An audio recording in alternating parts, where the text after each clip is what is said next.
What did liberal nationalism stand for? अगर ये question बनता है, बहुत बार क्वेश्चन पूछा गया, आप ईवाई को उठा के देखो, what did liberal nationalism stand for, यानी कि उदारवादी राष्ट्रवाद से आप क्या समझते हैं, ठीक है। तो उदार का मतलब होता है फ्री, ठीक है, यानी कि सीधा सीधा आपको दिख रहा होगा कि लिबरलिज्म जो वर्ड है वो लैटिन वर्ड लेबर से लिया गया है, जिसका मतलब होता है फ्री। अब किस किस चीज से फ्री होने चाहिए हम लोग, ठीक है।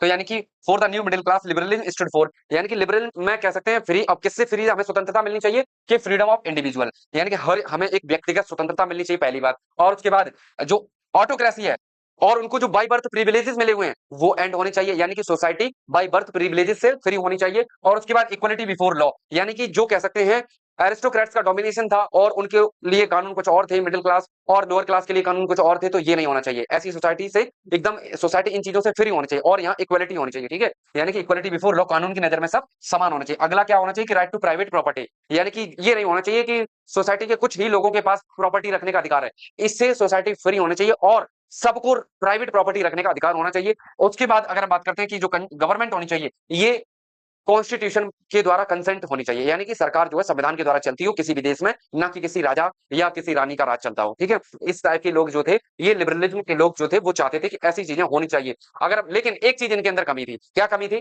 कि ये जो थे यूनिवर्सल सफरेज के खिलाफ थे, यानी कि सबको वोट देने के अधिकार के खिलाफ थे। ये केवल उन लोगों को वोट देने का अधिकार देना चाहते थे जो एक्टिव सिटीजन थे। एक्टिव सिटीजन कौन थे, जिन जो केवल वो लोग जो 25 साल के हों और जो टैक्स पे करते हो अपनी सोसाइटी के अंदर, ठीक है, यानी कि केवल पुरुष, उनमें भी 25 साल के लोग और जो टैक्स पे करते हो वो लोग कह सकते हैं एक्टिव सिटीजन कहलाते थे फ्रेंच, यानी कि पूरे यूरोपियन सोसाइटी के अंदर। अगर हम बात करते हैं पैसिव सिटीजन, जो बचे हुए लोग थे वो सब, यानी कि remaining man and all women, ये सब पैसिव सिटीजन कहलाते थे। जो 25 साल का नहीं है, जिसके पास प्रॉपर्टी नहीं है, जिसके पास जो टैक्स पे नहीं करता है, ये लोग पैसिव सिटीजन कहलाते थे।